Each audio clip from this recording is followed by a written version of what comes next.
From Los Angeles, I'm Eddie Garcia. He's Doug Stolhand, and we are the Puck Podcast for Sunday, June the 29th, 2025.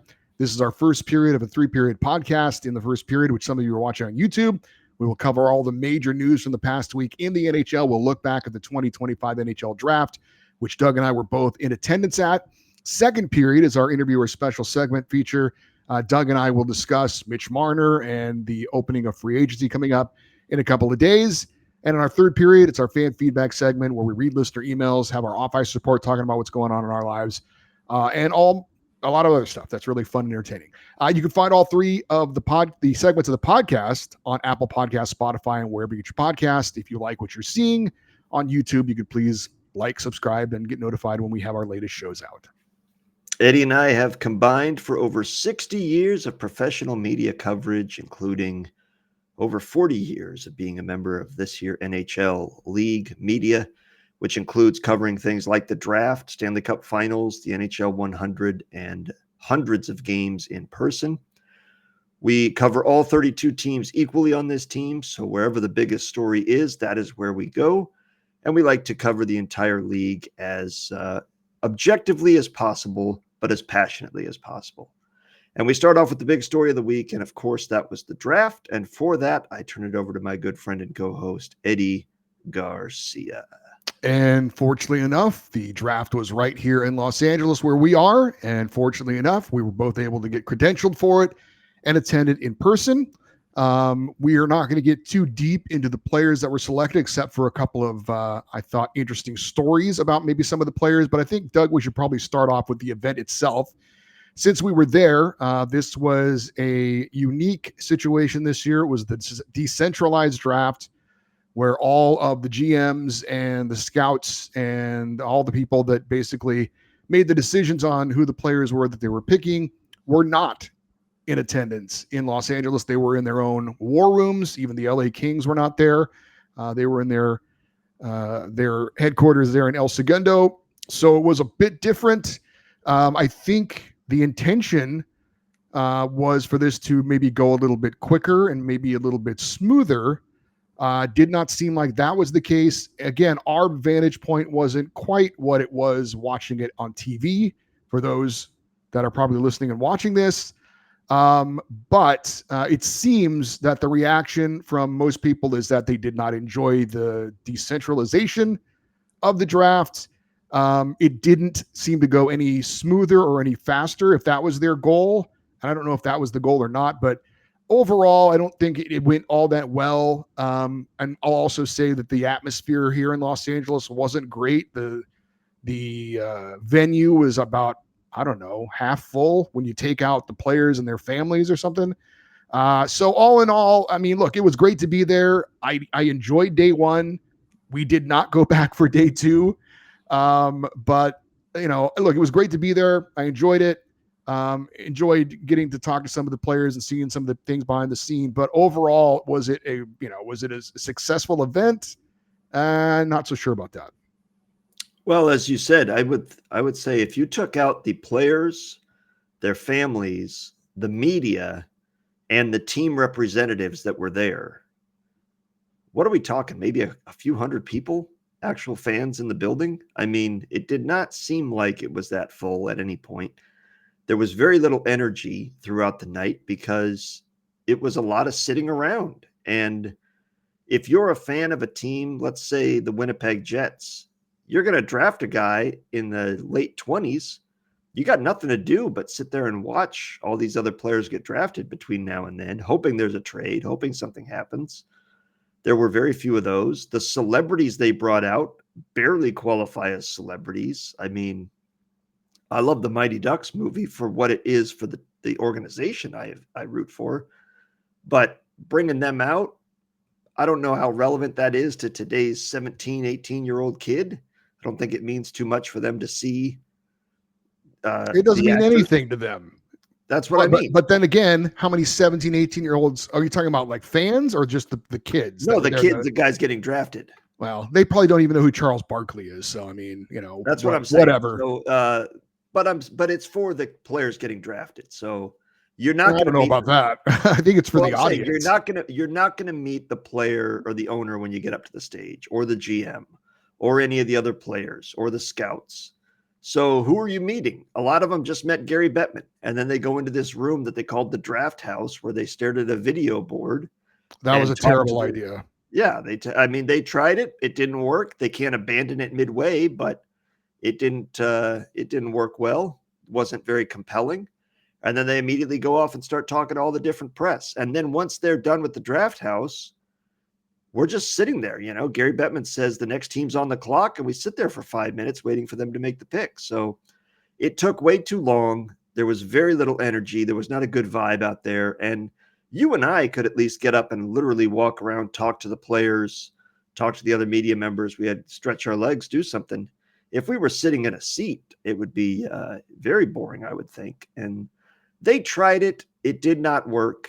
I don't think they'll try it again. And I really thought, you mentioned the Kings not being there. I really thought when they made their pick, what was it, 30th overall towards the end of the night, that when that kid went in the draft house, they would be in the room because they're here.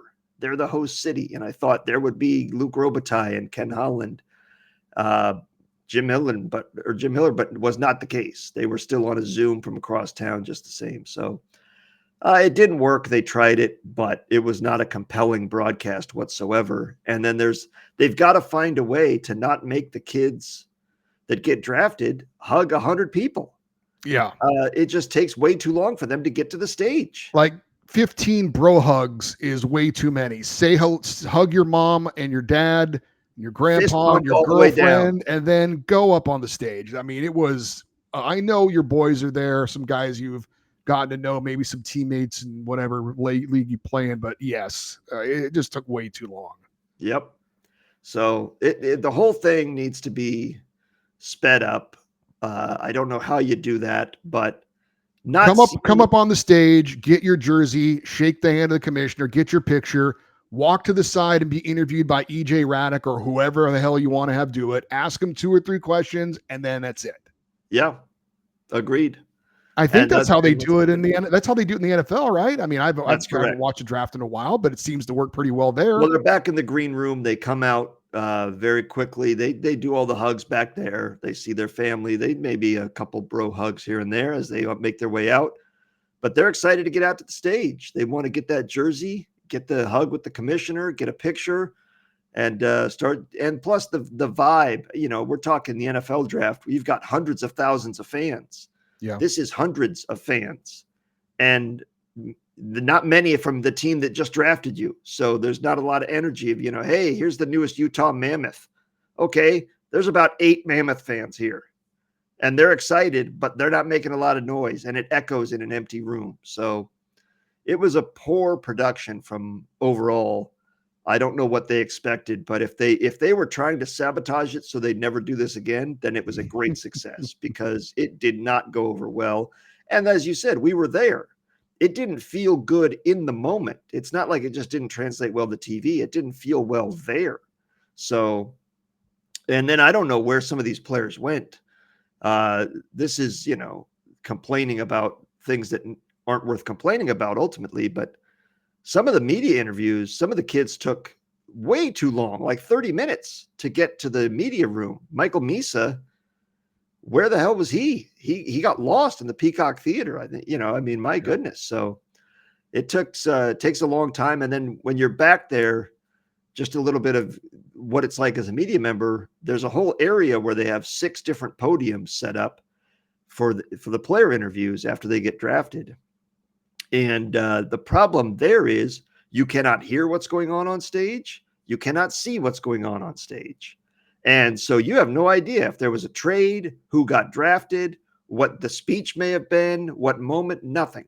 All of a sudden you just see on the board, Anton Frudel will be at podium 3. Okay. And then all the media goes and shuffles over there and talks to him.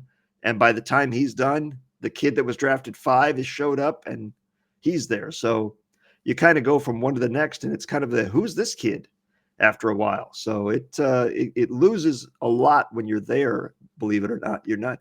I've always said there's no worse place to watch a draft than at the draft because you really are out of touch with what's going on.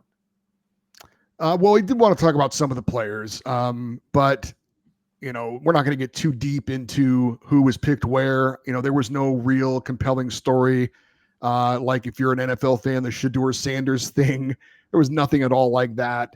Maybe there were a few guys who maybe people thought were going to go in the back end of the first round, ended up waiting until day 2 and vice versa. But there was no real, I don't think, all that interesting, storyline as far as where guys were drafted necessarily. So we're not going to get too deep into that. We are going to talk about a few of the players and some of the interesting things. And you have to start at the top, of course. Matthew Schaefer, the defenseman, number 1 overall to the New York Islanders, just as expected. For those who maybe didn't know, his mom passed away last year from breast cancer. Very nice moment and gesture by the Islanders. They had a pink breast cancer ribbon on his jersey that he put on. He kissed it. He was very emotional. He's fighting back tears. So an incredibly, moving moment for him. Obviously a special moment, thinking of his mom that he probably, I'm sure, wished could have been there to see it in person. But that was certainly an emotional moment for the number 1 overall pick.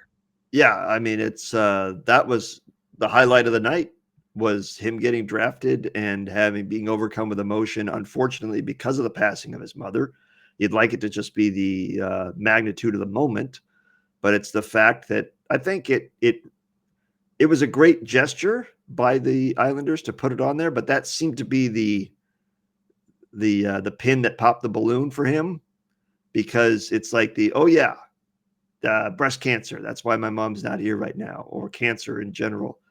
And that seemed to be when he lost it, but emotional moment and great story for him. Impressed with his ability to regain his composure quickly and go do the interviews and talk to the people. But he was not a surprise, obviously, at number 1. It's been a foregone conclusion for a while for most people. But still, that moment has got to be amazing to hear your name drafted. You're the first overall pick and taking the stage and being the first player in that room to put on their jersey and become an NHL player. He's just 17. But there's talk that he will be a special player. I'm not saying a Hall of Famer or anything, but that he's going to be a very important player for the Islanders, who, by all accounts, had a great draft in Los Angeles. He's just 17.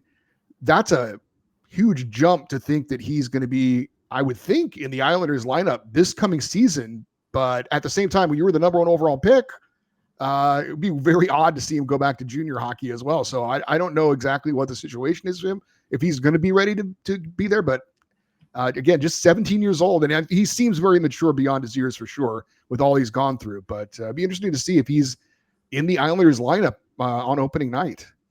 Yeah, I would expect him to be based on the trade they made earlier in the day, kind of clearing some space for him in the lineup. And he's physically large. He's a 6'2", 190-pound kid. So he will be 18, obviously, by the time the season starts. But it's a lot to ask of somebody to go from playing against literally teenagers for the Erie Otters to playing against Alex Ovechkin, the greatest goal scorer of all time, and trying to shut him down, and playing against Connor McDavid, Leon Draisaitl, the Tkachuk brothers. These are grown men that are highly skilled and care not for your pedigree or potential. They will embarrass you, and you don't want to see a kid get stunted because he's just shell-shocked at some point where, my God, if I take a step past center ice, I'm going to get beaten back on defense. I got to kind of limit my game, and then that development doesn't happen. So it'd be interesting to see how the Islanders handle it, but he's the only player I would expect we will see in the NHL potentially for a full season that was drafted today, or on that day. So we talked about kind of the heartfelt moment for him. Certainly there was another couple of moments with Meredith Gaudreau making both picks for the Blue Jackets, the widow of Johnny Gaudreau. That was a really nice special moment there, in attendance and probably watching on TV as well. As far as the players go, though, I have to. I don't know if other people were focused on this or not. Certainly because this player was drafted by the Ducks, it certainly caught your attention and mine as well. But Roger McQueen was taken 10th by Anaheim, and what a day he had. I mean, Matthew Schaefer went number 1 overall, and I'm not saying he'd like to trade places with somebody, but I don't know that anyone had a cooler draft day than Roger McQueen. Yeah, it was an entire weekend that just kicked off immediately after having his name announced. So and explain what happened for people that don't know. yeah, so he gets taken 10th overall, and he's announced by the 2 stars of the original movie, Charlie Conway, and I forget her character name. But they announced the pick, and he comes up there, he meets them, meets Commissioner. Obviously, he got they can go back and talk to the Ducks briefly with Pat Verbeek and Martin Madden, their front office staff. Okay, and then he did a picture with them, with the 2 actors in the original Mighty Ducks movie jersey, so they switched out to that real quick. And then he comes up and meets with us. And so when they come and meet with us in the media in the back there, usually it's as many questions as you want, because where are these kids going? They're just going to go back out and hang out with their families or enjoy the rest of the day. So, but the Ducks made a point of saying when they got there, he's got 10 minutes and then we got to get him to the helicopter. And we're like, oh, okay. So we got all our questions out of the way and talked to him, and he's got a smile from ear to ear. And somebody asked him, how's it feel going in a helicopter? And he's like, this, because they're going to take him in a helicopter straight to Disneyland, and him and his family. And he's got his 2 younger sisters that are both there. He's only 17 himself, so he's still a kid, as he said. And so, yeah, he gets to go. As soon as they left there, they went straight up to the helicopter pad at the top of the Staples Center to get in a helicopter, fly down to Anaheim, meet the Ducks, meet our Guy Merritt, who used to work for the Ducks, greeted him as he got off or used to go to school with us at Fresno State, now works for the Ducks. He met him, and the rest of it goes, and then he goes straight to Disneyland, where he meets Donald Duck, Daisy Duck, all the other Ducks there. But the real meeting was Lightning McQueen, which is the car from Cars movie, who wore number 95 and apparently had a catchphrase that was ka-chow. I didn't know that, but I do now. And he gets his picture there. His name is McQueen, obviously. Immediate nickname of Lightning McQueen goes to Roger. He's already announced he's going to wear number 95 in the NHL, which is the number the car was. Those jerseys are going to absolutely sell like hotcakes to everybody that grew up with those movies, which is everybody in their 20s and 30s right now. So immediate day. And then from there, he gets out on a private yacht and goes out whale watching, and then goes and meets the Samuelis at some private yacht club with his family. And it's like, meanwhile, back at the draft, you and I saw Matthew Schaefer just sitting in the balcony, hanging out. Later, I saw Michael Misa just kind of loitering around, walking around unbothered, unmolested by the fans as he checked out all the trophies in uniform, by the way. Yeah, I thought that was pretty cool. None of the guys took their jerseys off. They kept them on the whole time. Yeah, which was they've cool. been working hard for those, and that's theirs now. So, but yeah, it's hard to beat. And Rogers McQueen said at some point, they asked him, he's like, wow, this has been incredible. I think when he met the Samuelis, he's like, these last 24 hours have been amazing. And then today he threw out the first pitch at the Angels game, along with the other Ducks draft picks that were at the draft. So amazing day. And now development camp starts this week. So right back on the ice, start proving why they drafted you. But absolutely, you can't make a much better day for a kid and his family to go from, I wonder when I'll get picked, to I'm in a helicopter flying down to Disneyland, getting first-class treatment from an NHL team for the next 48 hours. A couple other things that I wanted to touch on real quick. I thought one of the interesting players selected in the first round was a guy named Mason West. I don't know if you're familiar with him or not, but the Blackhawks took him at number 29. He's 6'7", And he's told all the teams, I'm playing quarterback at my high school next year because I guess they're a powerhouse and he wants to win a state title. And there was a lot of speculation about how that would affect his draft stock. And a lot of people said he won't be taken in the first round because of that. And there's, a potential possible, he says he's going to play hockey. He says hockey's his main sport, but there is the potential. And I guess there are Division I football scholarship offers, and with NIL money and the school you might go to, that could be very tempting. So there was a thought that maybe he was a bit of a risk because of that. But he did get taken in the first round by the Blackhawks at number 29. So I thought that was a little bit of an interesting story there. That was the trivia question last week, right? With your Kings, which two Hall of Famers did they pick in that draft? And one of them was Tom Glavine, and Tom Glavine chose baseball. And he was a 4th round pick of the LA Kings, but he loved baseball and figured that's one, I could probably have a longer career there.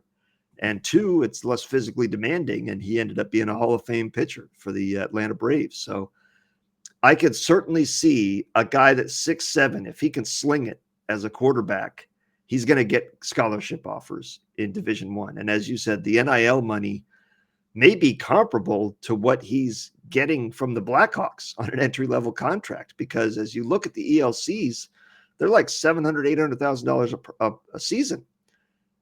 He can make that. If you're not familiar, name, image, likeness is the acronym NIL, that college players can make money and basically get flat out paid from the university, from the sponsors, from the fans to go to a school. And after 1 year, they can go put themselves on the market and accept offers from somebody else and go make more money. So that's why you see so many transfers in college now. He could absolutely decide to go that path. And if that leads to something, if he's a good college football player, I find it hard to believe he's going to turn down the money NFL quarterbacks make per season to play, potentially to get drafted in the NFL, to play in the NHL. We'll see, but that is a little bit of a risk, but it'll be a fun one to watch for the next few years for sure. I did think there were some interesting players of color taken on the first 2 days of the draft. And throughout the draft, there were several black players that were drafted. A player from China was drafted. Yeah. And I did see, I don't know if you saw this moment, but I watched the entire day 2 of the draft. We did not go because we were like, yeah, I'm not coming back for this. But I did watch the entire second round as I was kind of doing some stuff here at home. And the 223rd pick was a guy named Aiden Park, who is an Asian American player from Hermosa Beach. And he was there in shorts and a hoodie. And he got his name called, and he went down there, and I'll give the people credit. He got drafted by the Oilers, and the Oilers people were there with a jersey and a hat for him. They were, I guess that they were like, you be ready if any of them happen to be here. And he was one of the last guys taken, and he's like, I'm going down there. And he went down there and got his jersey and his hat with his, probably wearing flip-flops too. So that was a pretty funny, pretty cool moment for that kid. Well, not only it's very cool for him, and we see that in the NFL every now and then, where a guy, in fact, this past year in Green Bay, a guy got drafted on day 3 of the draft, and he was there, and he got drafted by the Packers. So he came out, got a hero's reception from the fans, did the walk right over to Lambeau Field through the fans, took pictures, had a great day. So he got to celebrate. Aiden Park at least got his moment to go up there, and they have the interviews with the media, just like the first round guys. So he got to go back and be interviewed and get the whole experience. But how about in the 7th round? Did you see, Eddie, Bill Daly's just like bringing fans out of the crowd? Yes, I did. I mean, my goodness, like, why not? At this point, what do we got to lose? If you've stayed there that entire time, you deserve a little something. So that was cool. There was a Kings fan named Jeremy who was there the whole time, kind of sitting up front. They called him up to make the Kings final pick, and Bill Daly was kind of explaining what he's like. Yeah, I got it. And he did a great job with it. That was very, very cool. Yeah, that was awesome. And so that was a highlight of day 2 as well. But you mentioned the Chinese player. He walked the red carpet. He was there. He's 6'6" already. 222-pound defenseman, Simon Wang. He was taken by the Sharks, 33rd overall. So he barely missed being a first-round pick. And he's Chinese-born, and by far the earliest any Chinese player has ever been drafted. He says he hopes his record is broken very soon.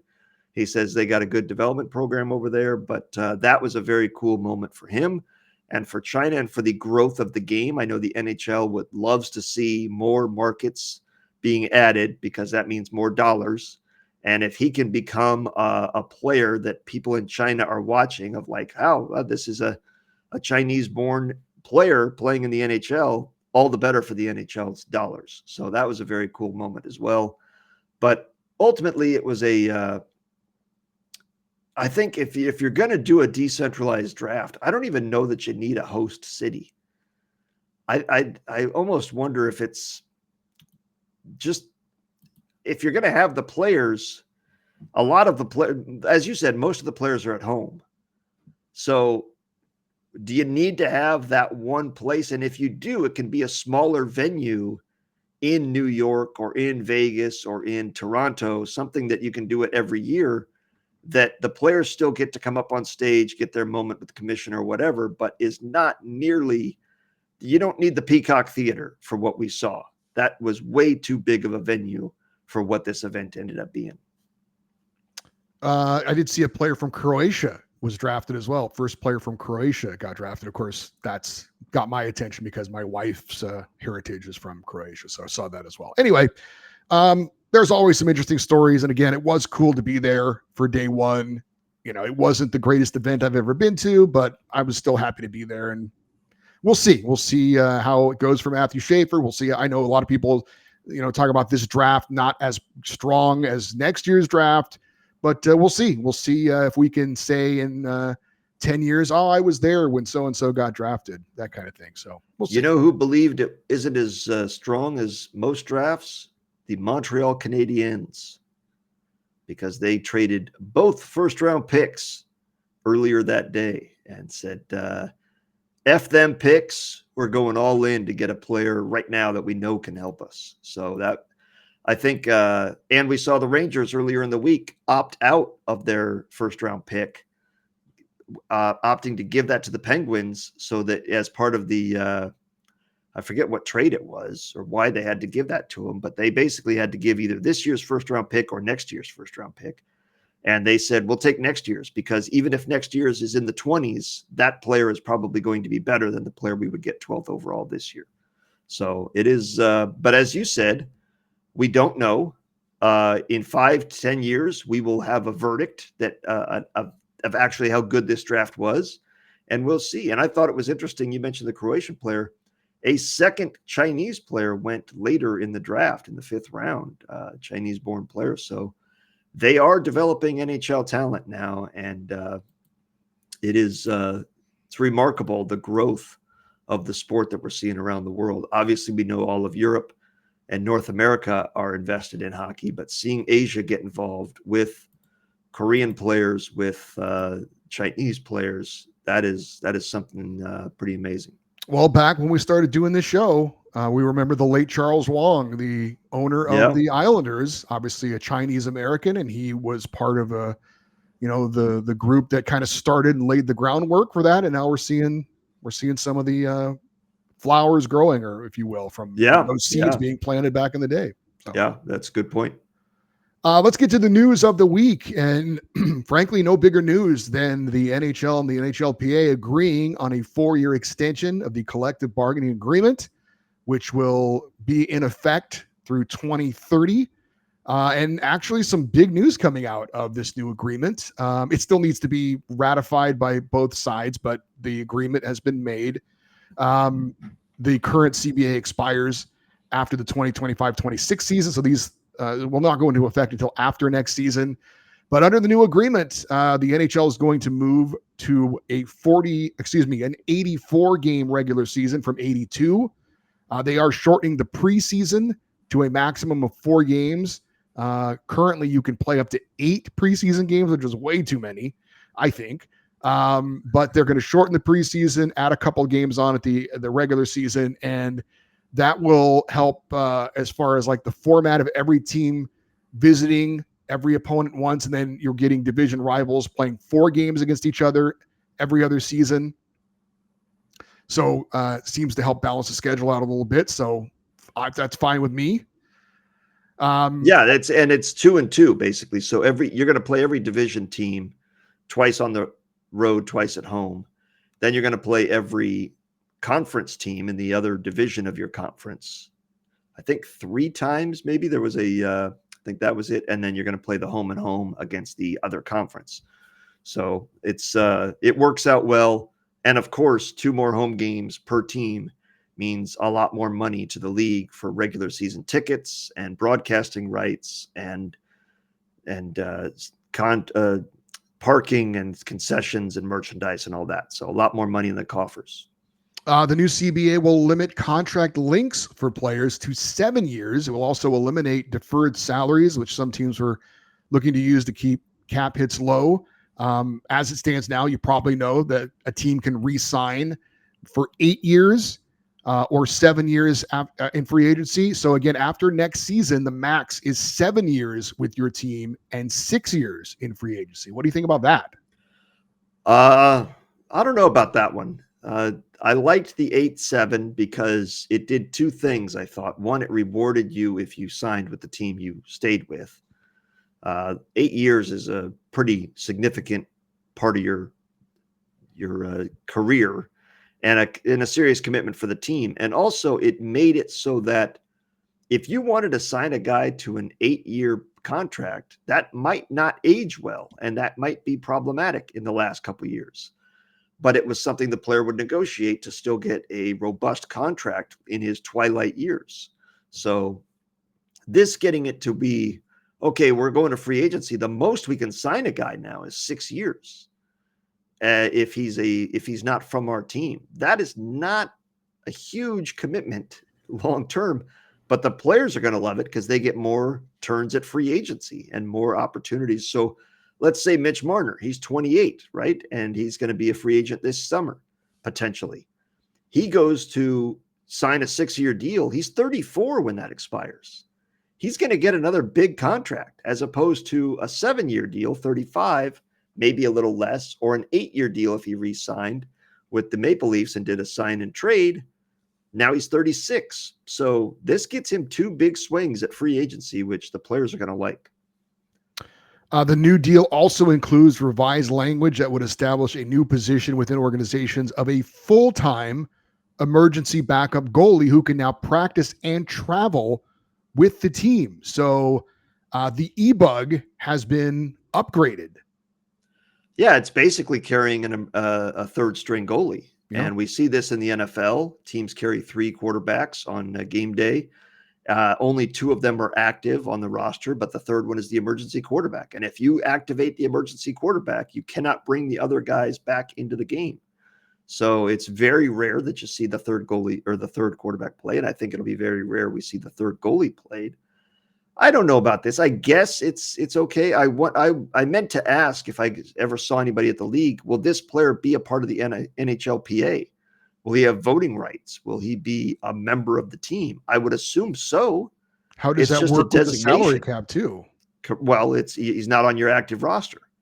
Okay. So he's just there as an emergency. And I highly doubt these guys will ever be paid more than $1 million. It's just going to be. But let's look at the Ducks because I know them very well. They can go into this season with Lukas Dostal as their starter, Peter Mrazek as their backup, and Ville Husso as the emergency goalie. That's a fantastic goalie trio to be traveling around with and to potentially, he's not feeling well. He's got a little bit of an elbow problem. Let's make now Dostal's the e-bug for a couple nights, and you've got the other 2 guys already there. So it's an interesting wrinkle for it for sure. And it'll be interesting to see how teams do this. And I think it'll also protect. You're going to see a lot of goalies getting prevented from moving around the league and maybe getting a starting opportunity because they could be valued in that position. So did I see correctly that the league and the players have voted to eliminate the long-term injured reserve loophole that teams are going to have to be salary cap compliant in the playoffs as well? That is correct. Wow. That is the big, we will see if that actually goes through, but that is what they have claimed. That's the I can click on something here real quick that pull up this article, see if I can find it, the exact wording. But that was what I understood. And it's still a 50-50 split of hockey revenue. The players get half, owners get half. It can't be more fair than that. But the big swing there to me is exactly what you're talking about. If you have to be cap compliant in the playoffs, that eliminates the problem we've all had with the way the cap is addressed in recent years, where Evander Kane is healthy in the playoffs and suddenly the Oilers are playing a roster that is way over the salary cap, where they could not have done that a week prior.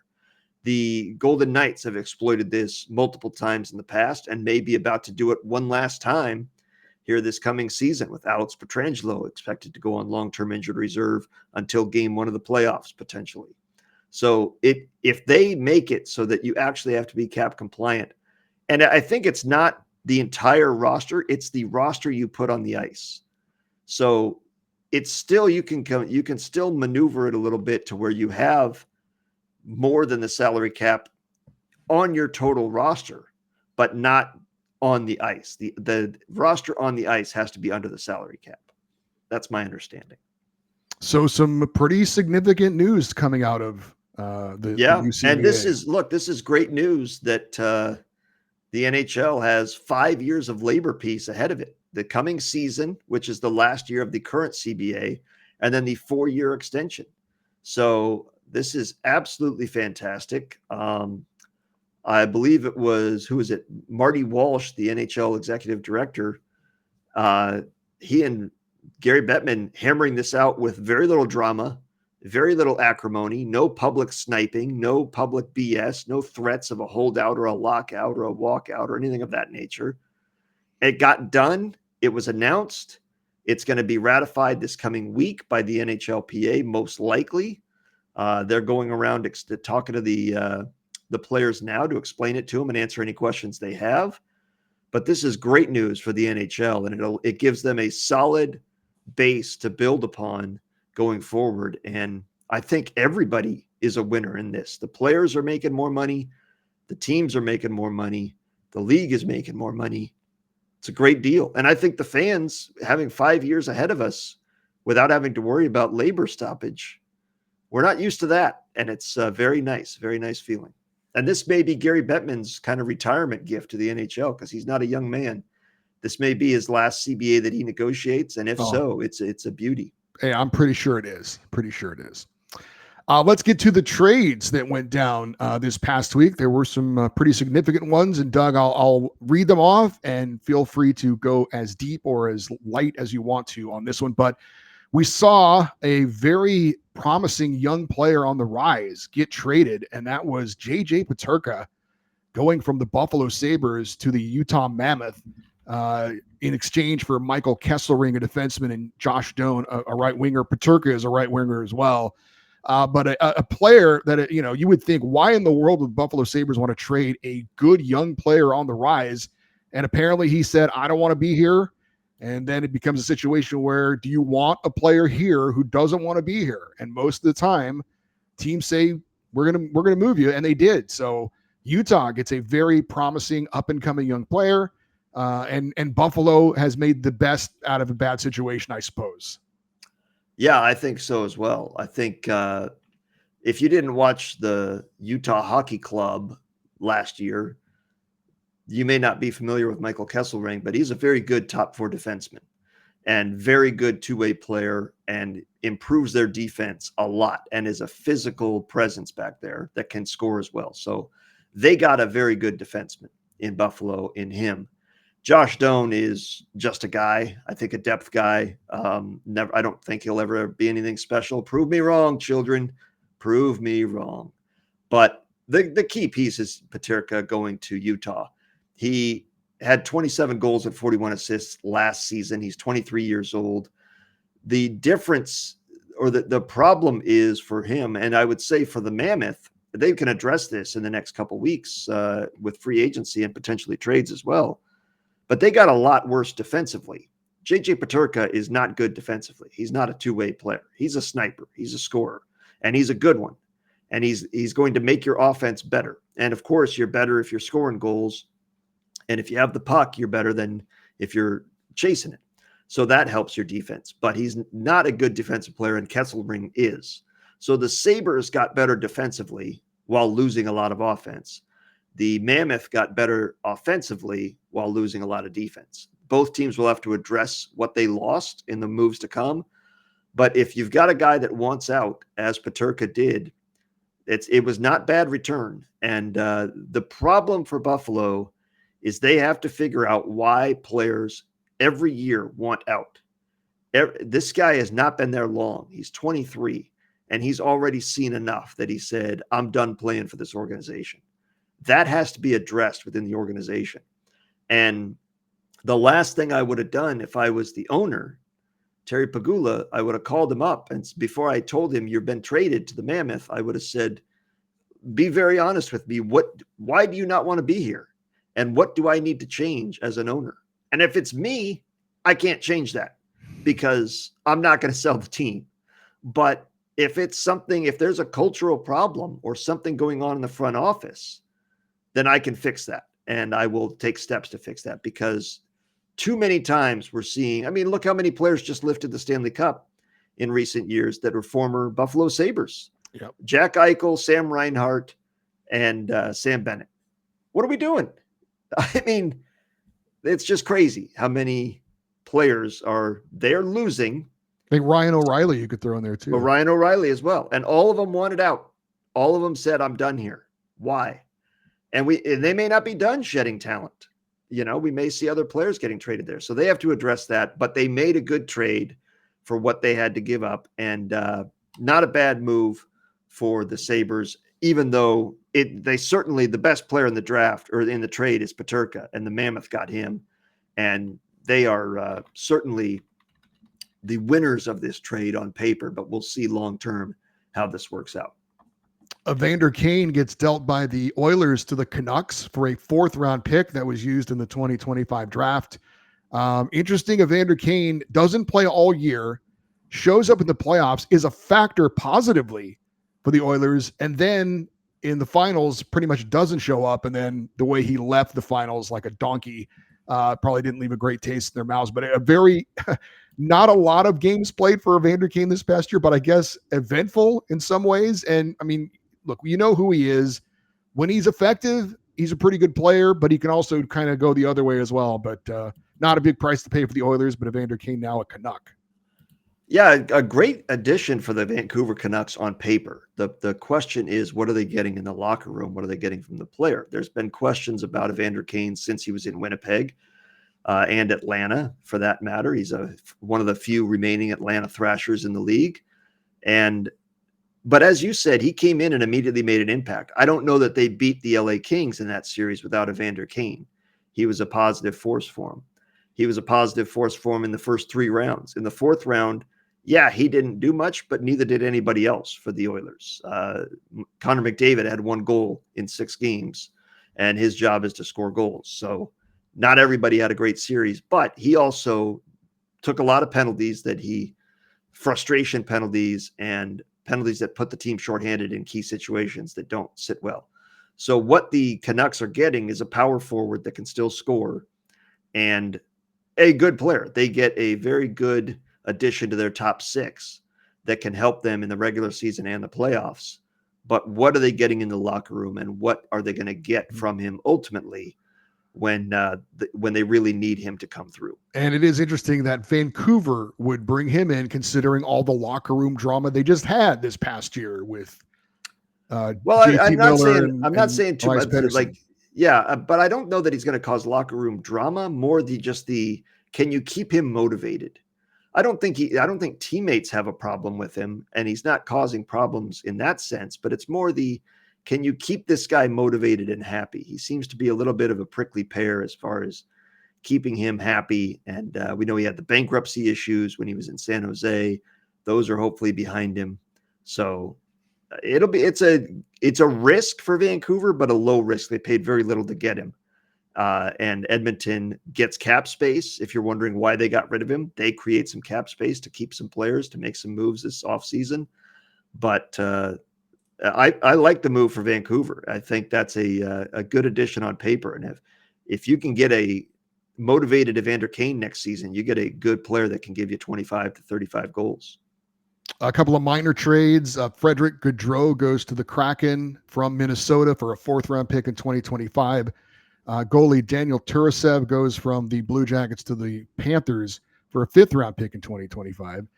Then we had the big trade on draft day, and that was Noah Dobson going to the Montreal Canadiens for Emil Heineman, a 1st-round pick, both the 1st-round picks, as you mentioned, of the Islanders, 2 1st-round picks in 2025 from Montreal go to the New York Islanders, who we talked about had a big draft day.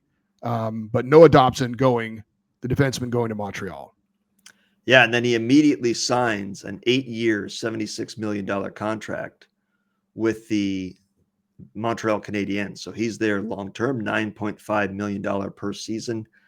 The massive 6'4", 200-pound right-hand shot defenseman. He's 25 years old, former 1st-round pick, 12th overall back in 2018. And this is a absolutely fantastic addition by the Montreal Canadiens. They get a stud defenseman to be at the top of their lineup. They get a player that can contribute at both ends of the ice. They just had the Calder Trophy winner as a defenseman in Lane Hudson. So they've got 2 stud young defensemen to build around, in addition to Arbor Xhekaj, in addition to Caden Gooley and Matheson. They've got a good young defense, and this is a team that made the playoffs last year, did not go far, but really seems like our rebuild is done. We're going into compete mode now. This does a lot to get them there, I think. Now, the question is, what does that do to their cap? They are currently the only team entering free agency. They're the only team that is over the salary cap, the new salary cap, not the old one, the new one. So they are at 98.89 million, which means they are 3.4 million basically over the cap. And that does not give you much room to make moves, obviously. That means you're probably going to have to trade somebody. Now, of course, they can put Carey Price on long-term injured reserve, and they will. That's 10.5 million. But they're still not dealing with a lot of room. But there's nobody of Noah Dobson's ilk in free agency. You can say Aaron Ekblad is the get in as a defenseman, maybe Vladislav Gavrikov as well. But they're not Noah Dobson. They're not 25. They're not in their prime and being able to play and contribute as much as he does at both ends. This is a fantastic trade for the for the Canadiens in a weak draft, allegedly, right? So they gave up a couple of picks that are not expected to be franchise caliber players. This is a fantastic trade by them. And it's a little bit baffling from the Islanders. I thought they got good return for Dobson, but my goodness, it certainly seems like new GM Matthew Darche his job was to blow this team up, because the approach he's taken so far has not been, let's get back to the playoffs next season. It's let's give ourselves a long-term future. And we're starting with prospects. This is year 1 of the build. And we'll see if they make some other trades, because obviously I think and we saw reports that teams were calling them up later that day and saying, is Matthew Barzal available? And if so, what's the price? Is Bo Horvat available? And if so, what's the price? Because if you're tearing this thing down to the studs, we'd like to be one of the people that take some of your players off your hands and give you some cap space. But we'll see what other moves they make this summer. The Colorado Avalanche sent forwards Charlie Coyle and Miles Wood to the Blue Jackets for forward Gavin Brindley, 3rd-round pick in 2025 and a conditional 2nd-round pick in 2027. Yeah, and Coyle was on the trade block, so it was not unexpected. He had, I think he had to waive his modified no-trade clause, or maybe he didn't. He only has a 3-team no-trade list, so he doesn't have a lot of power there. But he was one of those guys that was on the trade block, and he makes $5.25 million, which is not nothing, but it's not a ton of money. It's a nice addition, and it's a depth move that Columbus has in the bank if they are unsuccessful in recruiting somebody through free agency. The LA Kings sent defenseman Jordan Spence to the Ottawa Senators for a third-round pick in 2025 and a sixth-round pick in 2026. I was a little surprised by the return on this one. There was talk that Spence was going to get traded, but I thought he'd be part of a trade that would bring back another roster player, and that didn't happen. So very curious move there by the Kings. What are the Ottawa Senators getting in him? Small, good puck-moving defenseman, not physical, but has some offensive upside. He could run your second power play unit. He's 23, 24, and doesn't make a lot of money, so and has some upside. Not big though. He's not going to be a guy who's going to wow you physically. But I think a good little third pairing player. Okay, and then the question becomes for the Kings: why did they trade him? And if they are losing Gavrikov, what's their plan to replace him? I know they have some guys internally, but Gavrikov is a day away from free agency at this point. So what do you see for the Kings blue line, and why trade Spence? They didn't apparently feel like Spence was part of the solution. He didn't play much in the playoffs at all. Apparently the coaching staff didn't trust him to play in those kind of games. And if you're not going to, trust him to play in those kind of games, what's the point of having him around? And he didn't want to be a seventh defenseman. So there are going to be a lot of moves to, unless Gavrikov does something different at the last second, which I don't think, there's going to be a lot of moves made to shore up the Kings defense here coming up in the next week or so, I would think. I wonder if that announcement of the CBA and the elimination of the 8-year contracts changes the math for any of these guys that are free agents right now to, if they had an offer from their team, hey, if you're giving me an 8-year deal, that's certainty that I'm not going to be able to get going forward. I would be interested in hearing what you got. I wonder if the Kings would sign him to an 8-year deal, if he would be interested, if that's even something they're interested in doing. I have no idea. Penguins send defenseman Connor Timmins, along with someone named Isaac Bellevue, who they don't list his position on here, to the Buffalo Sabres for defenseman Connor Clifton, the second-round pick in 2025. Isaac Bellevue is a defenseman, 22-year-old defenseman. John Gibson was finally traded. This was talked about forever. He goes to the Detroit Red Wings for Peter Mrazek, you mentioned him earlier, as well as a fourth-round pick in 2026 and a second-round pick in 2027. Yeah, Gibson has lost his starting job in Anaheim to Lukas Dostal. And this, I always knew Detroit was a team that was probably where he would end up. I said it was either Detroit or Pittsburgh because he's from Pittsburgh. So I know he wanted to go back there, and they're kind of looking for a goalie, but they're in a bad situation with Tristan Jarry's contract, so they can't really get out from under that. And the Ducks were not going to take that back. But I was expecting it to be Cam Talbot because he's I thought the cheaper of the two. But once I saw Peter Mrazek traded, and these two had a little bit of a fight, or at least they tried to, Gibson and Mrazek on the ice in recent years. But once I saw the trade, it made more sense because Lukas Dostal is from the Czech Republic. Peter Mrazek is from the Czech Republic, and the Ducks goalie coach, Peter Budaj, is from Slovakia. When Peter Budaj was born, it was still Czechoslovakia. So they're all three from the same area. They can speak in their native language, which is going to help the communication, culturally help them out. They'll be able to communicate in a way that they are comfortable, and I think that'll help everybody's development. Mrazek as the backup is perfect. He's not going to be fighting for first goalie minutes, which Gibson would expect to get opportunities, so he'll be perfectly comfortable wearing the baseball cap most nights and getting the door. And then the Ducks signed Ville Husso to a 2-year deal to be their third string goalie, basically down in the AHL, and an emergency goalie should anything happen. So really good goalie depth in Anaheim. And for Detroit, if Gibson is healthy, he's a good goalie. The problem is, can he stay healthy? And is he going to be the guy that you can build your team around getting back to the playoffs in net? And if not, can Cam Talbot pick up? Because I don't think Gibson has 60 games in him. I don't know that he has 50, but when he plays, he's very good.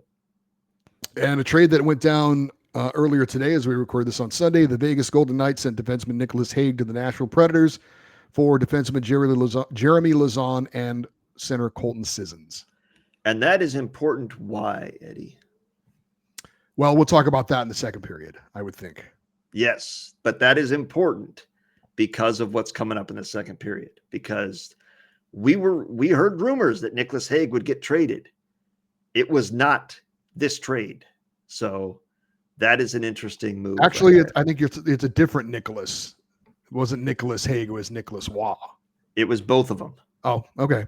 All right. I heard Waugh. Let's get to the signings. You mentioned JJ Peterka did sign a 5-year deal worth $38.5 million, $7.7 million per season with the Utah Mammoth. Jamie Benn re-ups with the Dallas Stars, 1 year, $1 million.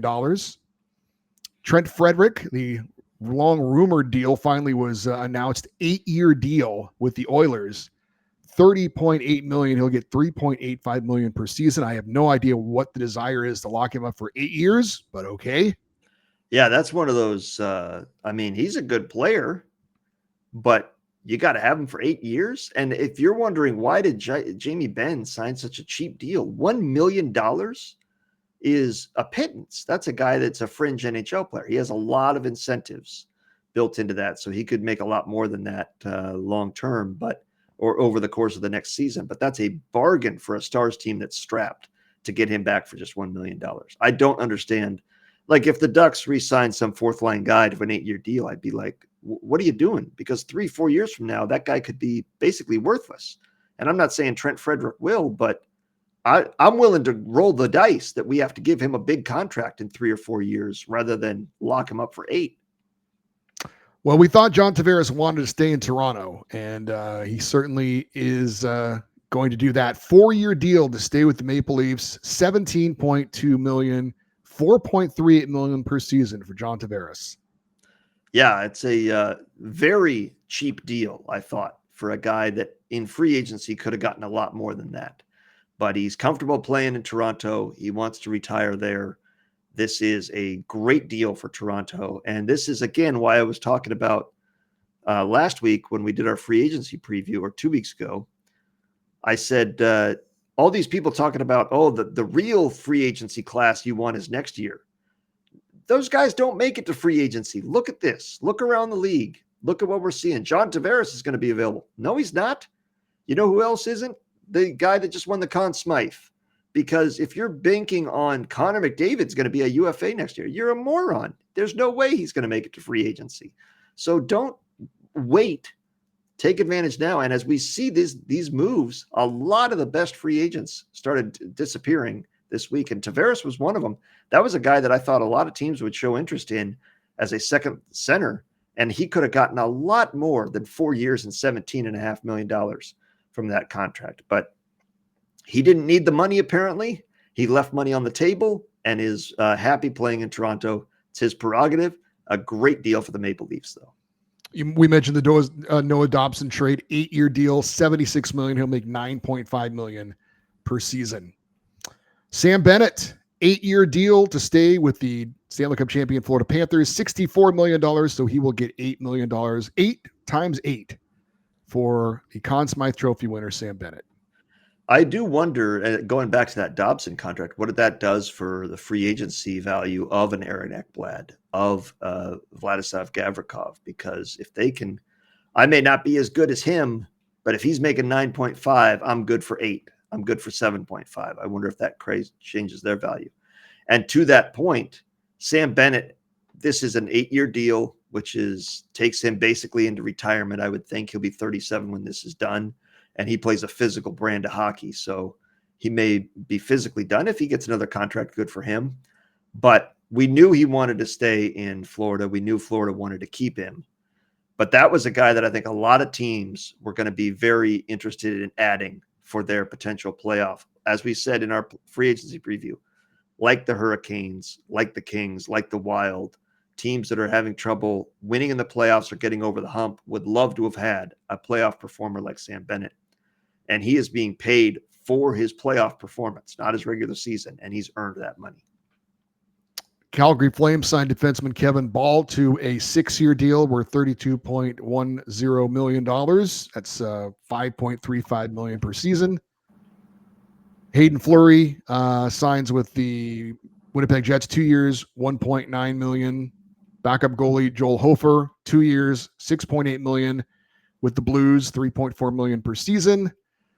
Dante Fabro, defenseman, 4 years, $16.5 million with the Blue Jackets, $4.13 million per season. You mentioned Ville Husso for the Ducks, 2 years, $4.4 million, so $2.2 million per season. And Claude Giroux resigning with the Ottawa Senators, 1 year, $2 million. Matthew Nyes, 6 years, $46.5 million with Toronto, $7.75 million per season for Matthew Nyes, who was a restricted free agent. And the Maple Leafs doing some good business here to lock up Nyes and Tavares. They now do not have a lot of cap space left. They got about $13.5 million left. They still have players to replace or retain. We will see how that goes in the next week. But a nice job to keep a couple of key players there. If they are going to lose Marner, which it looks like they are, they did a nice job to keep Nyes and Tavares under contract for the next 4 years and keep their window open. Some other players signing. I don't know if you are done. I got a couple more if you want. Okay, by all means. Nicholas Hague, we talked about being traded to Nashville from Vegas, 4 years, $22 million, $5.5 million per season. And Morgan Geekie re-signs with the Bruins, 6 years, $33 million, $5.5 million per season. Brandon Saad got a 1 year, $2 million deal from the Vegas Golden Knights. As I scroll through here, Jack Quinn, a 2 year, $6.75 million deal from the Buffalo Sabres. And I don't believe you missed anybody else of quote unquote importance. You got Morgan Geekie in there, right? I just said it. Yeah. Yeah. So, and Dante Fabro, that was a big one for the Blue Jackets to keep him good young defenseman. So, yeah, it's again, though, a lot of the guys that people were expecting to be able to bid on are no longer available, have been taken off the market, are no longer traded options. So it makes what happens in free agency a lot, the talent pool is a lot more shallow. And I think teams are going to be scrambling to sign what players are available come July 1st. And there is tampering, though. The NHL, we've heard a report that the NHL is looking to lower the boom on some team for tampering. And they announced the punishments. Do you have that in your second period? Yes. All right. Then we will talk about that in the second period. One note as far as a player being bought out, San Jose Sharks buying out the final year of veteran defenseman Marc-Edouard Vlasic. In 2005, he signed, he was drafted by the Sharks in 2005, played 1,323 games, all in a Sharks uniform, 19 seasons, signed an 8-year, $7 million per season deal in 2018. And we talk about those 8-year deals and how they are at some point, maybe they can turn bad. And it did for Marc-Edouard Vlasic. And the Sharks decided, last year we're going to go ahead and buy him out because he was hardly playing anymore. But that's a rough end for a guy who spent 19 seasons all with one organization. Yeah, and you can't blame him for taking the money. I mean, It was a bad contract by them, but who among us would turn down a lucrative contract our job gives us? So can't blame him. And he did, to his credit, he never showed a lack of effort. He was out there doing his best. He just wasn't the player they needed him to be anymore. So they have 3 players that they have bought out currently on their books for this coming season. Martin Jones, they're still paying a little over $1.6 million to. Marc-Edouard Vlasic, they'll be paying over $4.6 million to. And somebody named Nikolai Nizov, I don't even know who this is, but they're paying him $500,000 to not play for him next season. Not bad money if you can get it. The Sharks still, with all of that, will still enter free agency with the most cap space available, with over $44 million available to spend. The Ducks are second with $35.9 million. Then the Blue Jackets with $28.5. And amazingly, the Hurricanes with $26.7 million, which is why a lot of people think they could be lucrative suitors for Mitch Marner. Are the Ducks still paying off anybody that they bought out from back in the day? who did they buy off back in the day? I don't know. I was going to tell you the Kings are still paying Mike Richards. Well, that was a punishment from the league for, framing him for drug smuggling or whatever they did. But They did not frame him for drug smuggling. yeah, of course, right. Of course not. Come on. They did not frame him for drug smuggling. They used a ridiculous charge that he had going across the border to get out of his try and get out of his contract. They didn't plant drugs on him. No, but they called the airport. No, but that was punishment for them using a lucrative or a ridiculous method to terminate his contract. So no, the Ducks do not have any buyouts. I don't know that they have for a while. Maybe they did, but they do retain half of or some of Cam Fowler's contract this next year. That's the only dead money, so to speak, that they have. How much are the Kings paying Mike Richards, and how much longer? $600,000 this coming season, $600,000 the following season, $600,000 after that, $600,000 after that, and then $500,000 in the 2029-30 season. Wow. How about just getting a check like that every year for nothing? The Bobby Bonilla, man. Sheesh. Every July 1st, right? He gets a check for $1 million from the Mets. Amazing. Yeah, that's like I said, good money if you can get it. Mike Richards is well retired, and just I just got a bump of $600,000 in my bank account. Thank you very much. Vegas Golden Knights defenseman Alex Pietrangelo reportedly will miss the entire upcoming season after he will be undergoing regular season multiple surgeries. Yeah, he's not a young man. He's 35. He's got 2 years left on his deal. But what will this do for Vegas, who goes into into free agency with just $750,000 of cap space? Huzzah! They've got over $9 million in cap space because he makes $8.8 million and he will be on long-term injured reserve the entire season. I will not be at all surprised. You will not have to pick my jaw up off the floor if he is available in Game 1 of the Stanley Cup playoffs. Our final head coaching vacancy reportedly going to be filled with Glenn Gulutzan, going to be head coach of the Dallas Stars for a second time. He was head coach of the Stars for 2 seasons in 2011-12 and 2012-13, missed the playoffs both years. He was then the head coach in Calgary for 2 years, made the playoffs one of those 2 years.